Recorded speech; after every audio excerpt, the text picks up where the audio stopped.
Hello everyone, आज जो हम क्वेश्चन सोल्व करने वाले वो हमारे पास वे ऑप्टिक्स के टोटल 10 क्वेश्चन जेईई मेंस जनवरी अटेम्प्ट के सारे क्वेश्चन सोल्व करेंगे। सारे क्वेश्चन बहुत आसान क्वेश्चन है, फॉर्मूला बेस्ड क्वेश्चन है। अगर आपको इस चैप्टर के फॉर्मूला भी याद है तो आप इन क्वेश्चनों को सोल्व कर पाएंगे। ये जेईई मेंस के बच्चों के लिए भी इंपॉर्टेंट है और जो नीट वाले बच्चे उनके लिए भी इंपॉर्टेंट है, क्योंकि फिजिक्स ही होती है बेटा। ये किसी भी एग्जाम में आ सकती है। कोई क्वेश्चन जेईई मेंस का कभी नीट में आ जाएगा, कभी नीट वाला रिपीट होकर सीबीएसई में आ जाएगा। क्लियर है? तो देखो हम पहला क्वेश्चन सोल्व करते हैं। फर्स्ट क्वेश्चन को देखिए आप, क्या लिखा हुआ है। In a double slit experiment the distance between the slit is 0.1 centimetre. Slit के बीच का डिस्टेंस गिवन है। कितना गिवन है? 0.1 centimetre, right. And screen is place at a 50 centimetre from the slit plane. तो जो स्क्रीन है ना, उसे कैपिटल स्क्रीन और स्लिट के बीच का गैप अपन कैपिटल डी लिखते हैं। वो कितना गिवन है बेटा? 50 सेंटीमीटर गिवन है। When slit is covered with a thin sheet having the refractive index 1.5 और थिकनेस कितना है? Small T. और आपसे सेंट्रल फ्रिंज शिफ्ट हो जाता है। तो जो शिफ्ट है ना, शिफ्ट कितना है हमारे पास? 0.2 सेंटीमीटर। और आपसे रिफ्रैक्टिव इंडेक्स गिवन है कितना है हमारे पास? 1.5। और क्या पूछा है? उस शीट का थिकनेस पूछा है। क्लियर है?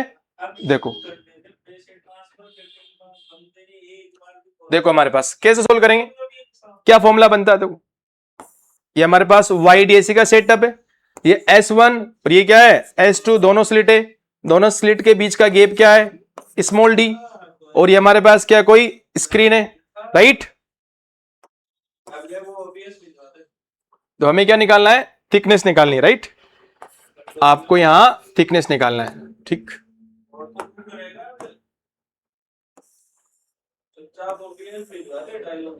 अब यहां पर हमने कोई शीट रख दिया है ना, ट्रांसपेरेंट शीट। उस ट्रांसपेरेंट शीट का थिकनेस कितना है?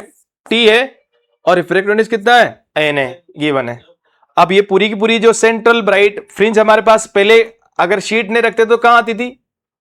यहां पर आता था ना पूरा पूरा। अब ये पूरा का पूरा शिफ्ट हो गया ना। अब ये क्या है इसका? शिफ्ट। इसका जो फॉर्मूला है वो फॉर्मूला आप याद रख लें। कितना वैल्यू होता है शिफ्ट का, ठीक है ना। जो पूरी पूरी फ्रिंज शिफ्ट होगी, फ्रिंज विड्थ तो सेम रहेगी। डार्क फ्रिंज और ब्राइट फ्रिंज का जो फ्रिंज विड्थ है वो क्या रहेगा? सेम रहेगा।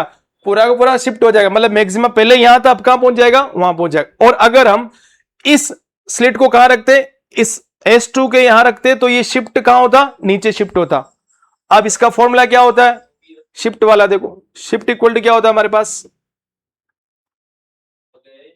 T thickness, refractive index -1 into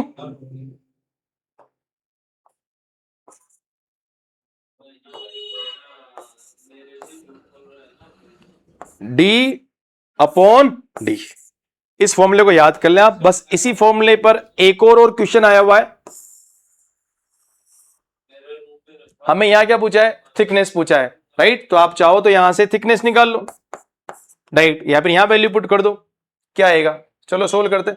इस शिफ्ट को मैं Y बोल दूं क्या? Yes sir. तो इसको मैंने क्या बोल दिया बेटा? Y बोल दिया है। अब बताओ, इसमें से अपन थिकनेस को सब्जेक्ट बनाते हैं, थिकनेस को साइड में लेते हैं। T को साइड में लेने पर क्या बनेगा? ये YD अपॉन नीचे क्या आ जाएगा? N-1 into D equal to क्या हो जाएगा आपका? ये थिकनेस। बस अब इसमें यहीं से सोल्व करके मैंने ये निकाला है। अब डायरेक्ट हम क्या करेंगे? इसमें वैल्यू पुट कर देंगे और हमारा आंसर आ जाएगा। देखो क्या आएगा? What will be the answer? Y। What is the Y? कितना शिफ्ट हुआ सर? शिफ्ट कितना है?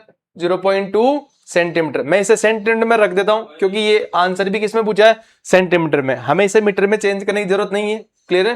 क्योंकि आंसर में भी सेंटीमीटर है थिकनेस। अब Y कितना? Y कितना हमारे पास? यही शिफ्ट है ना Y, इसी को तो Y बोला आपने, 0.2। तो यहां लिख देते हैं 0.2 इंटू D। D क्या है? दोनों स्लिट के बीच का गैप कितना है? 0.1 upon N-1। What is N? 1.5। 1.5 -1 क्या हो जाएगा? 0.5 इंटू कैपिटल D। ये क्या होता है? Capital D। और जो कैपिटल D हमारे पास, वो कैपिटल D कितना है? 50 सेंटीमीटर। यहां क्या कर दें अपन 50। सोल्व करो, क्या आएगा हमारे पास, थिकनेस इक्वल टू, ये क्या हो गया बेटा 0.2 इंटू 0.1 0.02 अपॉन ये 0.5 इंटू 50, कितना हो जाएगा ये हमारे पास 25 हो जाएगा ना। इसे आप सोल्व करिए वापस, तो हमारा थिकनेस इक्वल टू क्या आएगा, इस 0.02 को क्या लिख दूं मैं 2/100 इंटू नीचे क्या है 25। आगे सोल्व करें। अब सर ये तो 10 की पावर समथिंग समथिंग आ रहा है, तो मुझे इस 25 को भी 100 बनाने के लिए यहां में 4 का मल्टीप्लाई नीचे करूंगा तो ऊपर भी किसका करना पड़ेगा 4 का। तो आपने अगर ऊपर भी 4 का मल्टीप्लाई करेंगे हम, तो हमारा क्या आंसर बनेगा बताओ। इसको क्या लिख सकता हूं मैं 2 इंटू 4 8 अपॉन 24 इंटू 4 100, तो 100 और एक और 100 है, तो 10 की पावर कितनी होगी नीचे 4, ऊपर जाते क्या हो जाएगा thickness equal to 8 into 10 raise power -4 centimetre.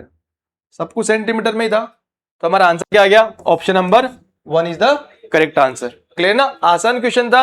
यहां से शिफ्ट वाला क्वेश्चन है, एक और सेम क्वेश्चन आया हुआ है शिफ्ट के लिए, आप इस फॉर्मूले को याद कर लें। शिफ्ट कितना होता है, ये जो ट्रांसपेरेंट शीट है इसका थिकनेस इंटू n-1, एन क्या है refractive index, into capital D upon small D. Capital D क्या है स्लिट्स और स्क्रीन के बीच का गैप, स्मॉल डी क्या है दोनों स्लिट के बीच का गैप। आगे बढ़े, चलो नेक्स्ट क्वेश्चन देखिए क्या है। In a Young double slit experiment the angular separation of fringe will increase as the screen is moved away from the plane of slits. अब इसके लिए आपको इसका फॉर्मूला पता होना चाहिए, किसका, एंगुलर सेपरेशन ऑफ फ्रिंज। तो फ्रिंज का एंगुलर विड्थ क्या होता है, उसका फॉर्मूला क्या होता है बताइए आप। जो हमारे पास फ्रिंज विड्थ आती ना, एंगुलर फ्रिंज विड्थ, उसका फॉर्मूला क्या होता है लेमडा अपॉन स्मॉल डी। यही फॉर्मूला पढ़ाया था ना मैंने आपको, इस फॉर्मूले को याद कर लें आप। ये क्या हमारे पास angular fringe width, angular fringe width. अब देखो क्या बनने वाला है, इस YDAC के लिए ना, YDAC वाले क्वेश्चन है। पहला पॉइंट देखो क्या लिख रहा है, स्टेटमेंट क्या है, angular fringe width increase as the screen is moved away from the plane of the slit. इसका मतलब जब ये हमारी स्क्रीन इन स्लिट से दूर जाएगी, मतलब कैपिटल डी को आप बढ़ाएंगे, तो कैपिटल डी तो इसमें आ ही नहीं रहा है, तो कैपिटल डी पे तो ये क्या है इंडिपेंडेंट है, किस पर है इंडिपेंडेंट, तो कैपिटल डी तो इसमें आ ही नहीं रहा है, तो it is independent on capital D. Capital D क्या था distance between the slits and screen. तो ये फर्स्ट स्टेटमेंट हमारे पास क्या होने वाला है रॉन्ग होने वाला है। सेकंड देखिए, in a Young double slit experiment the angular separation of fringe will increase when monochromatic source is replaced by another monochromatic source of higher wavelength. इसका मतलब क्या बोल रहा है, अगर हम वेवलेंथ को इंक्रीज कर दें, ठीक है ना, वेवलेंथ इंक्रीज करने पर क्या एंगुलर सेपरेशन ऑफ फ्रिंज बढ़ेगा क्या। इसका मतलब क्या हमारे पास एंगुलर फ्रिंज विड्थ ये बढ़ने वाला है क्या लेमडा बढ़ाने पर। फॉर्मूला देखो, यस, अगर लेमडा इंक्रीज होगा, लेमडा इंक्रीज होगा तो हमारे पास ये भी क्या होगा इंक्रीज होगा। तो ये सेकंड स्टेटमेंट तो क्या है करेक्ट लग रहा है। First wrong, second correct, first is false, second is true, option number third. Okay, आओ नेक्स्ट क्वेश्चन पर। क्या है, in a Young double slit experiment setup two slits are kept 0.4 mm apart and screen is placed at 1 meter from the slit. If thin transparent sheet of thickness 20 micrometer is introduced in front of one of the slit, when center of fringe center bring fringe shift by 20 mm on the screen। वापस same question है, इससे just पहला आपने question किया हुआ है। First question यही तो था, देखो फर्स्ट क्वेश्चन हमारे पास ऐसा था, इसमें क्या पूछा है, इसमें आपसे थिकनेस पूछ लिया है, उसमें क्या पूछ लिया है आपसे रिफ्रैक्टिव इंडेक्स निकालकर अल्फा पूछ लिया गया है। तो यहां से हम इस शिफ्ट का फॉर्मूला याद रख लो, क्या होता है shift equal to thickness of that transparent sheet refractive index -1 into capital D upon small D. इसका यहां यूज कर लेंगे अपन। देखो क्या था फॉर्मूला, शिफ्ट इक्वल टू क्या होता है हमारे पास? शिफ्ट इक्वल टू थिकनेस और refractive index -1 into capital D upon small D. आप रिफ्रैक्टिव इंडेक्स को म्यू भी ले सकते हैं। अब देखो यहां हमसे क्या पूछा है? हमसे यहां रिफ्रैक्टिव इंडेक्स पूछा है और मैं शिफ्ट को क्या मान लूं? देखो शिफ्ट को आप फिलहाल y मान लें, राइट। अब यहां से हमसे क्या पूछा है? सर हमसे यहां पूछा गया है, आपसे पूछा है रिफ्रैक्टिव इंडेक्स निकाल लेंगे और रिफ्रैक्टिव इंडेक्स जो भी निकलेगा उस रिफ्रैक्टिव इंडेक्स को अल्फा अपॉन 10 के बराबर कर लेंगे और फिर हम यहां से किसका वैल्यू निकाल लेंगे? सर अल्फा क्या आएगा, राइट। अब यहां देखो, यहां से हम वैल्यू पुट करें क्या? यहां से मैं n को सेपरेट कर लू ना तो क्या बनेगा? देखो ये y d upon small t capital D equal to n-1। ठीक है ना, पहले n-1 निकाल लें फिर n मिल ही जाएगा आपको। चलो देखो क्या हो गया, n-1 इक्वल टू y कितना है? y क्या है? कितना शिफ्ट हो रहा है? कितना शिफ्ट हो रहा है? देखो हमारे पास ये y इक्वल टू कितना है? 20 mm 20 mm plus 20 into 10⁻³ metre. यहां रख दे अपन 20 इंटू 10⁻³ मीटर। d क्या है? Distance between the both slit, और distance between the both slit क्या गिवन है? 0.4 mm। इसका मतलब 0.4 इंटू 10⁻³ मीटर, राइट। यहां पुट कर दें 0.4 इंटू 10⁻³ मीटर अपॉन टी क्या है? Thickness of that sheet. उस शीट का थिकनेस कितना गिवन है? देखो 20 माइक्रोमीटर। तो क्या लिखेंगे? 20 इंटू 10⁻⁻6 मीटर।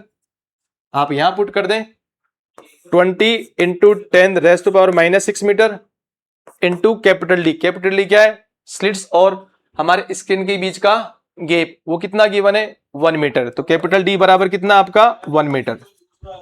यहां 1 रख दे, n-1 का वैल्यू यहां से आ जाएगा। तो n-1 इक्वल टू दो का हमारे पास क्या आता है?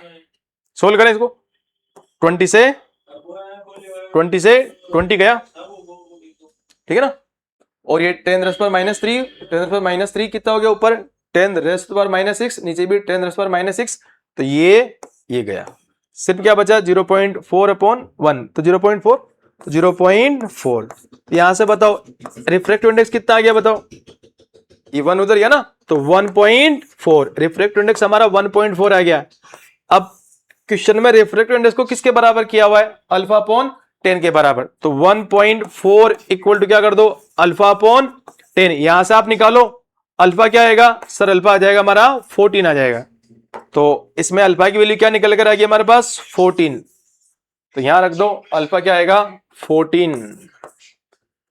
सिंपल था ना हमारे पास। बस आपको शिफ्ट का फॉर्मूला पता होना चाहिए ना। यहां से इससे पहले वाले में हमने क्या निकाला था? हमने थिकनेस निकाली थी। यहां रिफ्रैक्टिव इंडेक्स निकालकर उसको अल्फा अपॉन 10 के बराबर करके आपने अल्फा का वैल्यू निकाल लिया। आगे देखो क्या आता है।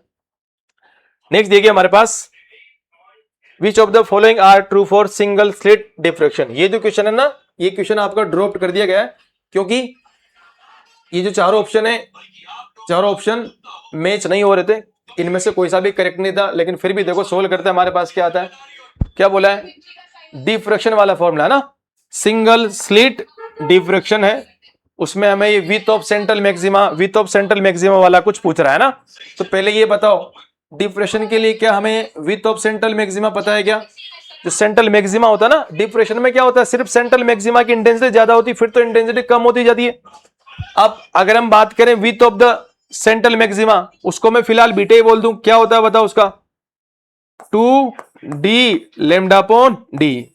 ये आता ना फॉर्मूला, क्लियर है? ये डिफ्रैक्शन के लिए क्या है हमारे पास? Width of central maxima, width of central maxima. देखो क्या बोल रहा है, पहले उसे पढ़ो, पहला स्टेटमेंट पढ़िए क्या बोल रहा है। With of central maxima increase with increase in wavelength keeping slit with constant. ये डी क्या हो गया हमारे पास? स्लिट विथ हो गया ना। मैं यहां पर लेमडा को इंक्रीज करेंगे और स्लिट विथ मतलब डी बोल दिया मैंने ना, डी को क्या रखेंगे अपन कांस्टेंट, क्या लेमडा को इंक्रीज करके डी को कांस्टेंट रखे, लेमडा इंक्रीज, क्या ये बीटा बढ़ जाएगा, यस बीटा इंक्रीज। तो हमारा ये फर्स्ट वाला ऑप्शन तो सही है, राइट। इनमें से तो कोई सा भी सही नहीं, देखो ठीक ना, क्योंकि ये क्वेश्चन ड्रॉप कर दिया गया है। देखो सेकंड क्वेश्चन क्या है, with of central maxima increase with degrees in wavelength keeping slit with. जब ये आपका सही हो गया तो ये सही नहीं हो सकता, क्योंकि यहां तो इंक्रीज है, यहां क्या है डिग्रीज है, तो ये हो नहीं सकता, बी गलत हो गया। नेक्स्ट देखो सी वाला, with of central maxima increase with degrees in slit with. इसका मतलब अगर मैं स्लिट विथ क्या है डी, अगर मैं इस स्लिट विथ डी को क्या कर दूंगा डिग्रीज कर देंगे अपन एट कांस्टेंट वेवलेंथ, और लेमडा को क्या रखकर, लेमडा को आप कांस्टेंट रखिए, तो फिर क्या बोल रहा वो, जो with of central maxima beta वो क्या होगा आपका बढ़ेगा। चलो चेक करते हैं, लेमडा कांस्टेंट और डी वैसे कांस्टेंट है ना, लेमडा कांस्टेंट रखने पर आप इस स्मॉल डी को अगर डिक्रीज करेंगे तो ये ओवरऑल टर्म क्या होगा इंक्रीज होगा, तो बीटा इंक्रीज होगा। तो ये वाला जो ऑप्शन है ना सी, ये भी क्या लग रहा है आपको करेक्ट लग रहा है, क्लियर। अब डी वाला देखो, with of central maxima increase with increase, जब ये वाला सही हो गया है और यहां बस इंक्रीज लिखा हुआ है तो ये तो हो नहीं सकता, तो ये भी क्या है गलत है। ए और सी तो करेक्ट हो गया, ए और सी तो किसी ऑप्शन में नहीं है। चलो ई को भी चेक करते हैं, अब क्या है, brightness of central maxima increase 4 degrees in wavelength at constant slit width. अगर मैं कांस्टेंट स्लिट विथ का ये डी क्या रख दूं मैं कांस्टेंट, और हम वेवलेंथ क्या करते हैं डिग्रीज करते हैं ना, वेवलेंथ को मैं डिग्रीज करूंगा है ना, तो उतने ही एरिया के अंदर हमारे पास वेवलेंथ कम होगी, वेवलेंथ कम होगी मतलब आपका जो बीटा है बीटा वो कम होगा, मतलब उतने ही पेचेस के अंदर उतनी जगह के अंदर आपकी जो ब्राइटनेस है वो क्या होगी ब्राइटनेस बढ़ जाएगी, क्लियर है ना। तो ब्राइटनेस अगर बढ़ जाएगी तो हमारा ये ऑप्शन नंबर ई भी क्या है करेक्ट है। तो इसका जो आंसर होना था वो क्या होना था ए सी और ई, जो कि यहां किसी ऑप्शन में नहीं है, क्लियर। आगे देखो नेक्स्ट क्वेश्चन देखते हैं। नेक्स्ट क्वेश्चन क्या हमारे पास, ये भी बहुत आसान क्वेश्चन है, वाई डी ऐसी वाला क्वेश्चन है। टू मोनोक्रोमेटिक लाइट सोर्स, आपके पास दो YDAC के सेटअप है जिनमें हम दो अलग अलग मोनोक्रोमेटिक लाइट को यूज कर रहे हैं, एक का λ1 एक को क्या बोल दूं मैं λ2 बोल दिया जाए, और फ्रिंज विथ निकाली जा रही है, और फ्रिंज विथ को क्या बोला जा रहा है इक्वल बोला जा रहा है। आपको स्लिट का जो रेशियो है वो गिवन है, वो कितना है 2:1, और वेवलेंथ का कितना है 1:2 है। देखो जो जो गिवन है वो लिख लें क्या पहले, yes λ1 upon λ2 how much 2/1, and ये स्लिट विथ है ना λ1 λ, देखो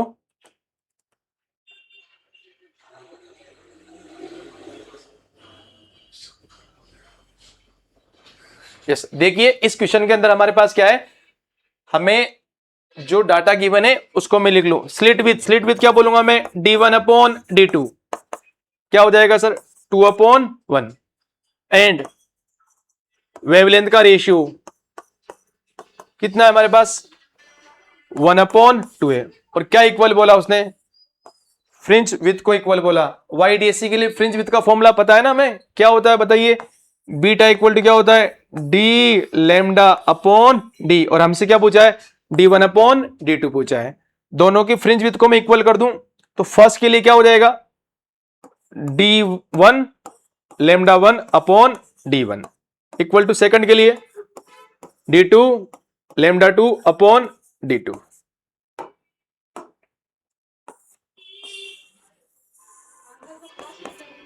यहां से d1/d2 निकालना ना, तो आप d1/d2 निकालो, इसको इधर उधर भेजने पर d2 नीचे आ गया, इधर क्या बन जाएगा हमारा d1/d2 इंटू λ2/λ1, बस वैल्यू पुट कर दो यार, इधर से क्या आ जाएगा d1/d2 क्या 2/1 into lambda two upon lambda one. Lambda one upon lambda two तो 1/2 है, इसका उल्टा 2/1। ये उल्टे तो है 2/1, तो क्या आ गया 4/1। तो हमारे पास क्या आंसर आ जाए इसका 4। आंसर क्या होगा इसका 4। d1/d2 का आंसर क्या होने वाला है 4 होने वाला है। आए ना इस क्वेश्चन पर, देखो क्या है, when a unpolarized light falls at the particular angle on a glass plate, ये ब्रेविस्टर एंगल वाला क्वेश्चन है, पोलराइजेशन वाला क्वेश्चन है, उसके लिए आपको ब्रेविस्टर एंगल निकालना आना चाहिए। कैसे क्या निकलता है चलो पढ़ते हैं। when a unpolarized light falls at a particular angle on a glass plate placed in air, it is observed that reflected beam is linearly polarized, और हमसे पूछा है the angle of reflected beam with respect to normal, आपसे पूछा गया है। देखो पहले मैं इसको आपको पूरा बता दूं कैसे हम सोल्व करते हैं। मान लो हमारे पास ये क्या बोल दूं मैं, ये डेंजर मीडियम है, ये क्या आपका रेयर मीडियम है। Most of the rare medium हमारे पास क्या होता है एयर, और ये आपके पास डेंजर मीडियम मान ले। तो यहां से मैं लाइट गिरा रहा हूं, राइट। ये हमारे पास क्या है, कोई लाइट गिर रही है, ये इंसिडेंट रे और जो कि अनपोलराइज लाइट है। अनपोलराइज लाइट मीन्स इसमें हमारे पास ये तो इस बोर्ड के क्या है परपेंडिकुलर है, और मैं कुछ और बना दूं, ये क्या है इसके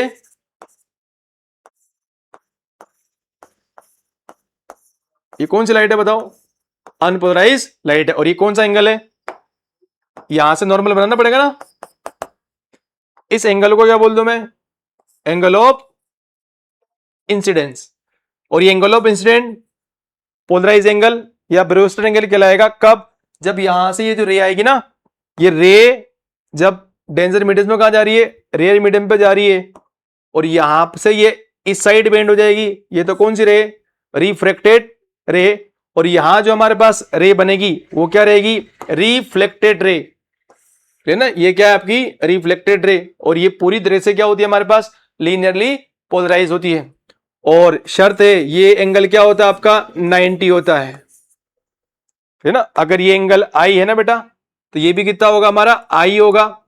और ऐसा एंगल ऑफ इंसिडेंट लेना है जिस एंगल पर हमारे पास रिफ्लेक्टेड रे और रिफ्रैक्टेड रे, ये तो क्या है रिफ्लेक्टेड रे है, और ये क्या है रिफ्रैक्टेड रे। दोनों क्या हो चाहिए परपेंडिकुलर होना चाहिए।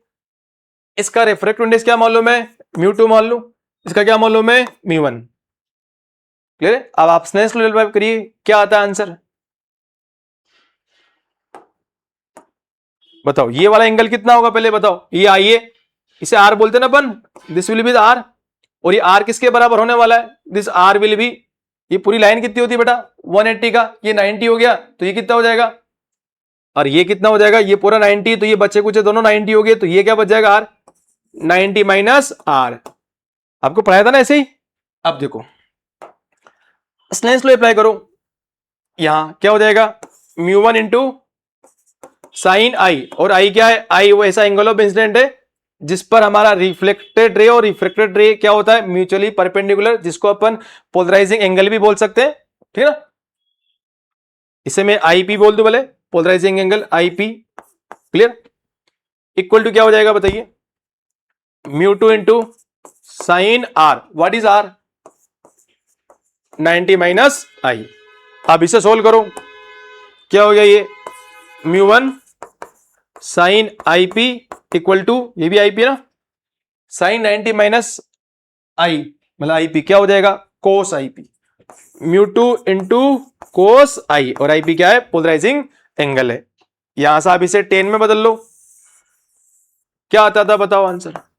इसको इधर भेज दूं मैं, तो साइन अपॉन कोस क्या हो गया 10 आईपी इक्वल टू μ2 अपॉन μ1। ये μ2 किसका है, इस डेंजर मीडियम का, और ये μ1 किसका है रेयर मीडियम का। इस वाले क्वेश्चन के अंदर ये क्या है आपकी एयर है, ये क्या है ग्लास। देखो मैंने आपको पूरा ब्रेविस्टर लॉ बता दिया है किस टाइप से हम सोल्व कर रहे हैं, है ना। अब बस आपको वैल्यू पुट करनी है और आंसर लेकर आना है। ऐसा कैसे, एक और क्वेश्चन है हमारे पास, इसलिए मैंने आपको बता दिया है ना, ताकि रिवाइज हो जाए आपका। अब बताओ हमारा जो देखो, when a polarised line fall at a particular angle of glass plate place in air reflected beam is linearly polarise, हमें एंगल ऑफ रिफ्रैक्टेड बीम पूछा है, रिफ्रैक्टेड बीम ये है ना, हमें आर पूछा है, क्या पूछा आपसे, आर का वैल्यू पूछा है, तो आर का वैल्यू निकालेंगे, ठीक है ना। क्या पहले मैं ये आईपी निकाल लूं क्या, यहां से देखो 10 आईपी है ना, 10 आईपी, आईपी मतलब पोलराइजिंग एंगल या ब्रेविस्टर एंगल, इक्वल टू क्या आएगा, μ2 अपॉन μ1 आएगा, μ2 ये कितना गिवन है बताओ, इसका एयर का तो कितना है हमारे पास 1 है ना, और ये कितना गिवन है 1.52, तो यहां क्या लिख दूंगा मैं 1.52 अपॉन 1, तो ये हमारा पास 10 आईपी इक्वल क्या आ गया 1.52। अब इसका वैल्यू क्या होता है, देखो क्वेश्चन में ही गिवन है कि हमारे पास जो आईपी है ना, आईपी यहां से क्या आ रहा है सर 10 इनवर्स 1.52, 10 इनवर्स 1.52 का वैल्यू क्या है 57.5 डिग्री, यही है ना, 10 इनवर्स 1.52 का वैल्यू 57.7 डिग्री है। हमसे क्या पूछा है सर, आर पूछा है, आर इक्वल टू क्या होगा बताओ 90 minus IP, R equal to 90 minus IP, IP कितना है 57.7 डिग्री। यहां से सोल्व करो, यहां से सोल्व करेंगे, इसको आप सब्ट्रैक्ट करिए तो आंसर आ जाएगा आपका 32.3 degree. Which option is correct, option number second is the correct answer. Clear है ना, आपको ब्रेविस्टर एंगल पता होना चाहिए, टेंजेंट ऑफ ब्रेविस्टर एंगल या एंगल ऑफ पोलराइजेशन जो कि एंगल ऑफ इंसिडेंट है इक्वल टू μ2 अपॉन μ1, μ2 किसका है डेंसर मीडियम का, μ1 किसका है रेयर मीडियम का। इस फॉर्मूले को याद रखिए, अभी सेम टू सेम इस फॉर्मूले पर एक और क्वेश्चन आने वाला है, देखो ये देखो सेम आएगा ना, ये 23 जनवरी को शिफ्ट सेकंड वाला क्वेश्चन है और ये आपका 24 जनवरी शिफ्ट फर्स्ट वाला क्वेश्चन है। देखो क्या लिखा हुआ है, a unpolarised light is incident at a interface of two dielectric medium having refractive index 2, incident का तो कितना है 2a, और जो आपका दूसरा वाला मीडियम है उसका कितना है 2√3 है, मतलब μ1 कितना है बेटा 2a, और μ2 कितना है हमारे पास 2√3, 2√3 ज्यादा ना। ये कौन सा मीडियम है बताओ, डेंसर मीडियम है, ये कौन सा मीडियम है आपका रेयर मीडियम है। √3 1.73, 1.73 इंटू 2 करेंगे तो ये तो 2 से ज्यादा आएगा, तो ये कौन सा मीडियम हो गया डेंसर मीडियम। आपसे पूछा है कि to satisfy the condition that reflected and refracted ray are perpendicular to each other, आप ऐसी कंडीशन को सेटिस्फाई करिए जहां पर हमारे पास रिफ्लेक्टेड और रिफ्रैक्टेड रे दोनों क्या रे परपेंडिकुलर रे, उस वक्त एंगल ऑफ इंसिडेंट क्या होगा, रिफ्लेक्टेड रे और रिफ्रैक्टेड रे क्या है परपेंडिकुलर, उस वक्त हमसे क्या पूछा है एंगल ऑफ इंसिडेंस जो कि हमारा आईपी है, और फॉर्मूला क्या है ये रहा, इसका यूज कर लें क्या, यस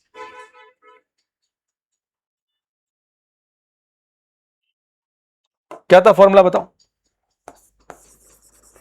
10 आईपी इक्वल टू क्या था μ2 अपॉन μ1, व्हाट इज μ2 2√3 अपॉन μ1 कितना है 2 है, सोल्व करो क्या आएगा आपका 10 आईपी इक्वल टू 2 से 2 कैंसिल, क्या हो गया ये √3। अब किस एंगल की वैल्यू √3 होती है 10 में 60 है ना, तो आईपी कितना आ जाएगा हमारे पास 60 डिग्री। कौन सा ऑप्शन था ये, option number first is the correct answer, right. Next देखो, नेक्स्ट क्वेश्चन देखिए हमारे पास, अब in the Young double slit experiment the intensity produce by each of the individual slit, दोनों स्लिट का जो इंटेंसिटी वो क्या मान लिया है I naught and I naught, the distance between the two slits, slits के बीच का जो डिस्टेंस है ना, स्लिट्स के बीच का डिस्टेंस हमें गिवन है कितना है हमारे पास, d इक्वल टू कितना है 2 mm, तो 2 mm को हम चेंज कर लें 2 into 10 raise to the power -3 metre, right. Intensity दोनों स्लिट से क्या है आई नोट ही है, और distance of screen from the slit capital D कितना है 10 मीटर, तो कैपिटल D आपका कितना है 10 मीटर, राइट। आगे बढ़ो, the wavelength of light is, light का जो वेवलेंथ यूज होने वाला वो कितना है 6000 एंगस्ट्रॉम। इसे आप क्या लिख सकते हैं 6000 into 10⁻⁻10 metre. The intensity of the screen in front of one of the slit is, देखो क्या है,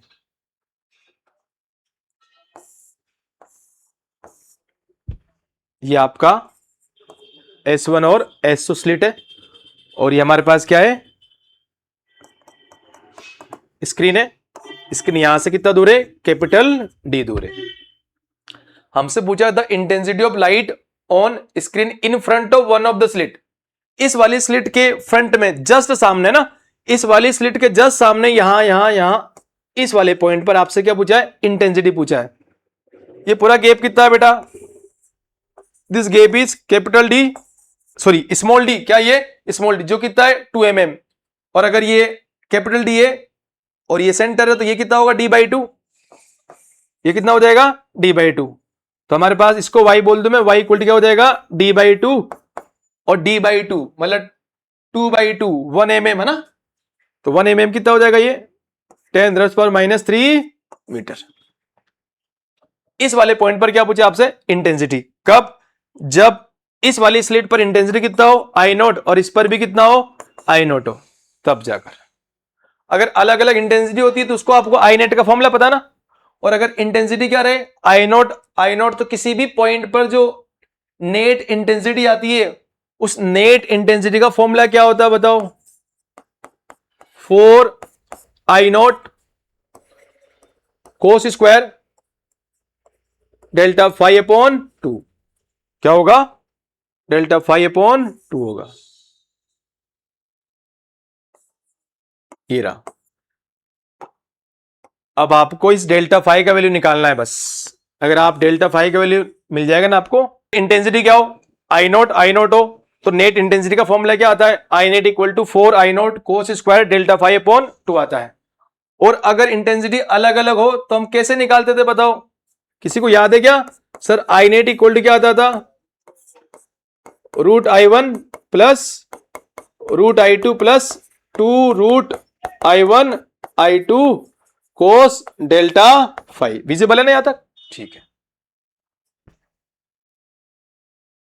देखो हमने यहां I1 और I2 की जगह I0 पुट कर लिया है और वहां से हमने ये फॉर्मूला निकाल लिया है, ठीक है। अब हम डेल्टा फाई निकालना चाहते हैं। डेल्टा फाई बराबर क्या होता है बताओ, 2π/λ इंटू क्या करेंगे यहां डेल्टा एक्स। अब इस डेल्टा एक्स को कैसे निकालते थे बताओ सर, ये जो डेल्टा एक्स था ना, ये डेल्टा एक्स पार्ट डिफरेंस क्या आता था सर, ये क्या हुआ करता था डी साइन थीटा, याद है ना, इसको क्या बोलते थे अपन डी साइन थीटा।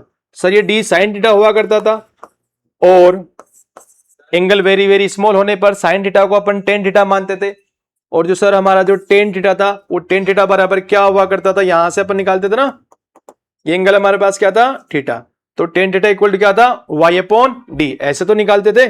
तो यहां क्या हो जाएगा y/d। अब मैं इस डेल्टा एक्स का वैल्यू यहां पुट करूंगा, so the delta phi equal to 2π/λ into delta x. What is delta x, y/d/d, यहां से रख दिया।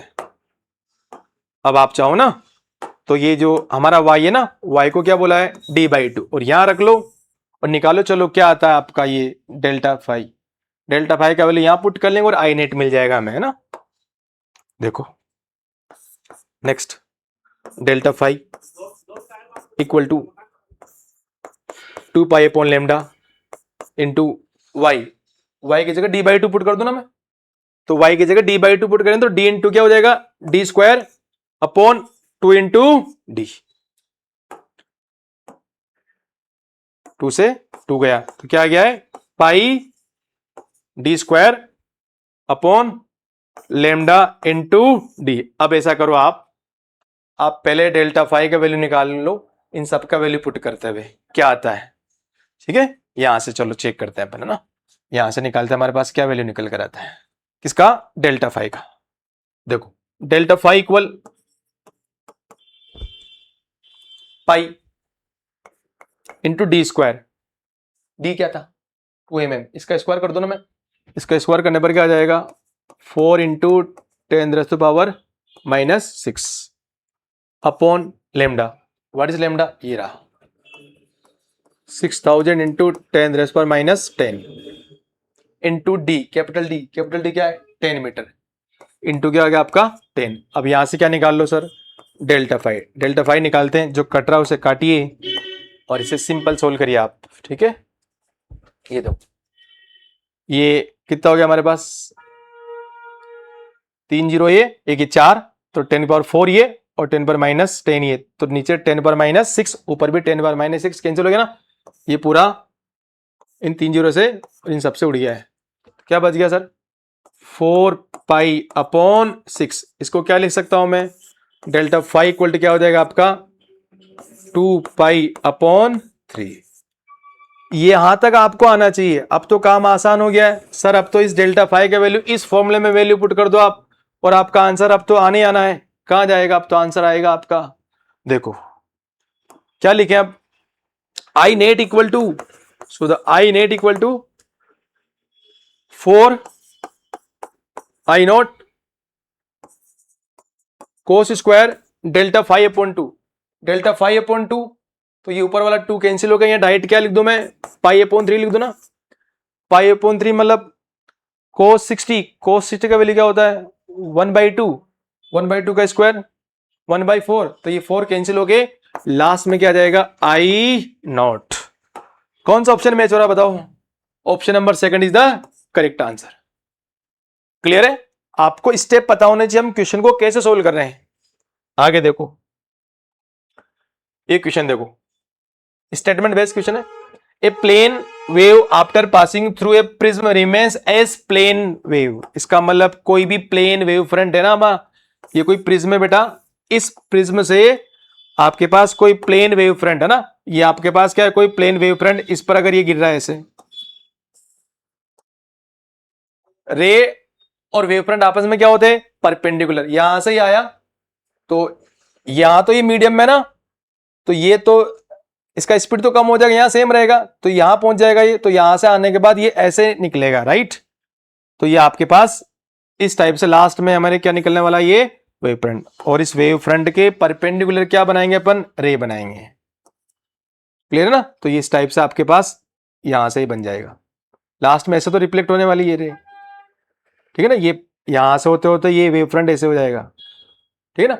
तो इंसिडेंट वेव फ्रंट कराया, तो यहां से हमारे पास वेव फ्रंट कैसे पास हुआ प्लेन वेव फ्रंट, तो पहली लाइन तो सही है ना, a plane wave after passing through prism remains as plane wave, बिल्कुल आप इसको ऐसे भी गिराते तब भी रिफ्लेक्ट होकर प्लेन ही आती, but passing through small pin hole में बिकम स्पेरिकल वेव, ऐसा ये बोल रहा है। देखो पिन होल से पास करा रहा हूं, मान लो हमारे पास ये यहां पर छोटा सा पिन होल है और यहां से मैंने क्या पास करा है ये प्लेन वेव फ्रंट, ठीक है ना, ये आपके पास रे हो गई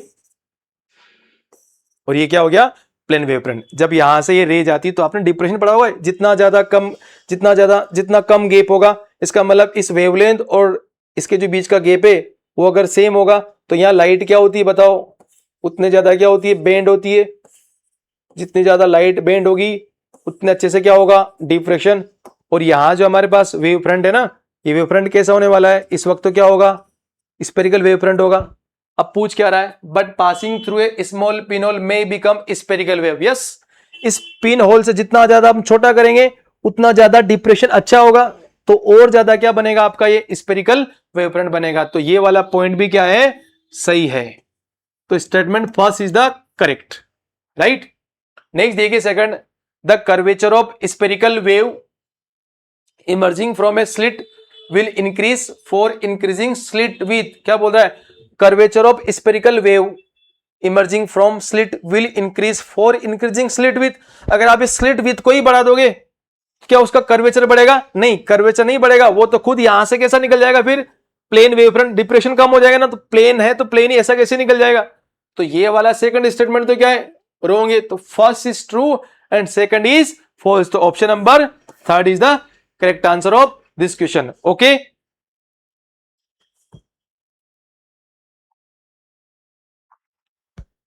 यस, नेक्स्ट देखिए लास्ट क्वेश्चन हमारे पास वेव ऑप्टिक्स का, देखो क्या लिखा हुआ है, a beam of light consisting of a wavelength 650 nanometre and 55 nanometre illuminates the Young double slit with the separation कितना दिया हुआ स्लिट का, यस, डी इक्वल टू कितना है हमारे पास 2 mm गिवन है, इसको क्या लिख दूं मैं 2 into 10⁻³ metre, that the interference fringes are form on a screen place at a distance, screen का डिस्टेंस कितना है आपका 1.2 metre, the least distance of the point, ये पॉइंट इंपॉर्टेंट है, the least distance of a point from the central maxima where the bright fringe due to both wavelength coincide. आपने दो wavelength गिराई है, पहला वेवलेंथ λ1 कितना मान लेते हैं 650 नैनोमीटर, राइट, λ2 कितना आपका 550 नैनोमीटर, ठीक है। अब इस टाइप का क्वेश्चन जेईई मेंस में और नीट में भी बहुत सी बार रिपीट हुआ है, इवन ये आपका इसी ईयर में 2026 के अंदर सीबीएसई में भी ये सेम क्वेश्चन पूछा गया है। ओनली ये जो डाटा है ना λ1 λ2 ये क्या है, चेंज है, और स्मॉल डी और कैपिटल डी का वैल्यू क्या है, चेंज है। यहां पर तो ये किसका पूछा गया है, ये आपसे पूछा गया है हमारे पास YDAC का, और वहां सीबीएसई में YDAC का भी था, और एक और में हमारे पास सिंगल स्लिट एक्सपेरिमेंट भी था डिप्रेशन वाला। सेम तरीके से करने वाले, वो क्या बोल रहा है कि आप वो लिस्ट डिस्टेंस बताओ जहां पर इन दो इस λ1 की वजह से भी क्या बनेगा, फ्रिंजेस बनेगी, मैक्सिमा मिनिमा मैक्सिमा मिनिमा, और इस λ2 की वजह से भी क्या बनेगी, फ्रिंजेस बनेगी, मैक्सिमा मिनिमा मैक्सिमा मिनिमा। अब कहीं ना कहीं किसी न किसी पॉइंट पर तो इस λ1 का और λ2 का मैक्सिमा कोइंसाइड हो सकता है या मिनिमा कोइंसाइड हो सकता है। अब हमें वो वाला पॉइंट बताना, वो वाले डिस्टेंस बतानी कहां से, हमारे उस सेंटर वाले पॉइंट से, सेंट्रल मैक्सिमा से, क्लियर है। तो least distance of a point from the central maxima where the bright fringes, इनकी ब्राइट फ्रिंजेस कहां कहां कोइंसाइड होगी, इसकी ब्राइट फ्रिंज और इसकी ब्राइट फ्रिंज भी किसी न किसी पॉइंट पर कोइंसाइड होगी, और उसका सेंट्रल मैक्सिमा से कुछ ना कुछ गैप होगा, वो आपको निकालना। या फिर ये क्वेश्चन कैसे पूछ सकता था, ये ऐसे पूछ देता कि least distance of point from central maxima where the dark fringes, तो फिर हम डार्क फ्रिंज वाला फॉर्मूला लगा दें, क्लियर है। अब पहले बताओ हमारे पास जो फॉर्मूला होता है फ्रिंज विड्थ के लिए वो क्या होता है, बताइए। फ्रिंज विड्थ का फॉर्मूला क्या होता है बेटा, y बराबर, हम फॉर्मूला क्या निकालते हैं, y का वैल्यू क्या होता है, y का वैल्यू क्या होता है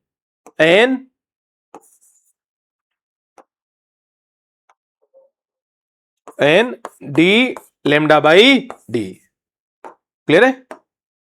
अब ऐसा बोल रहा है कि दोनों कोइंसाइड हो रहा है दोनों वेवलेंथ के लिए, तो मैं यहां से दोनों को बराबर कर दूं ना, दोनों का गैप y1 y2 दोनों को बराबर कर दो आप।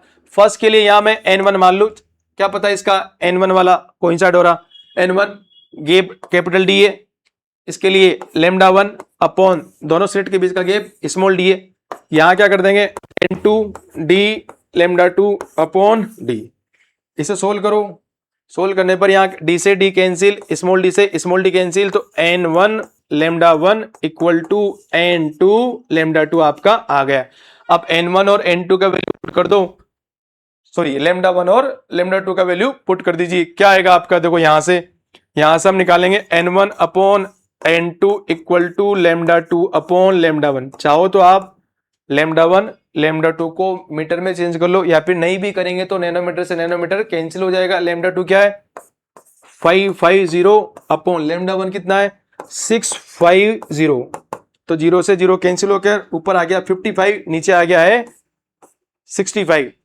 आप इसे 5 से कट करिए, 5 से कट करेंगे तो आ जाएगा 11, ये आ जाएगा आपका 13। तो जो फर्स्ट वाला जो वेवलेंथ है वो तो 11 पे आया, सेकंड किस पे आया 13 पर, ये उसका लीस्ट डिस्टेंस होगा ये जहां कोइंसाइड होंगे। नेक्स्ट क्या हो सकता है, इधर 22 इधर क्या हो जाएगा, ये 26 हो जाएगा ना, 2 का मल्टीप्लाई 3 का मल्टीप्लाई कर दो तो 33 और ये 69, ऐसे निकाल सकते हैं। अब n1 को क्या मान लो मैं 11, n2 को क्या मान लो मैं 13, और किसी के लिए भी सोल्व कर लेते हैं और वो हम गैप निकालते हैं।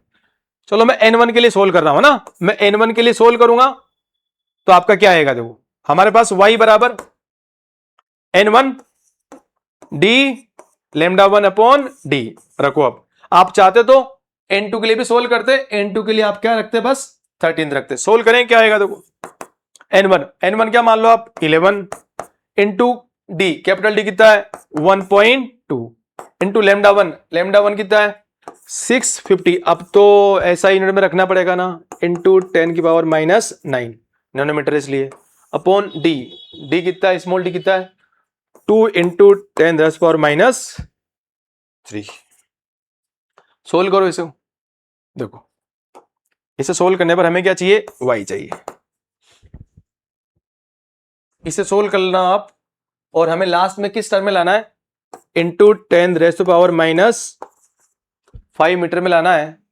और इसे आप सोल्व कर लेना। सोल्व करने के बाद देखिए आप इसे काटिए, और काटने के बाद हमारा लास्ट आंसर आ जाएगा 429। क्लियर है? तो इसका जो आंसर है 429 इंटू 10⁻⁵ मीटर। तो यहां क्या लिख दें अपन 429, है ना। यहां क्या लिख दो मैं 429। आप सेम टू सेम इस n2 और λ2 वाली टर्म से भी सोल्व करते तो हमारा आंसर ये आता। अब देखो ये जो क्वेश्चन है ना, ये बहुत सी बार रिपीट हुआ है, सीबीएसई में भी आया हुआ है। मैंने बोला था आपको कि जो क्वेश्चन जेईई मेंस में आ जाता है वो कभी नीट में पूछ लेगा, कभी वो सीबीएसई में पूछ लेगा, क्योंकि फिजिक्स ही होती है, वो किसी भी एग्जाम में पूछी जा सकती है। कंसेप्ट ही है। ओके सो डियर, हमने टोटल 10 क्वेश्चन कंप्लीट कर लिए हैं वेव ऑप्टिक्स के, सारे क्वेश्चन कंप्लीट कर लिए। आपको अगर ये वीडियो पसंद आता है तो आपने के फ्रेंड के साथ शेयर करिए, और एक प्यारी सी कमेंट बॉक्स में आप डाल सकते हैं। Okay, thank you, have a nice day.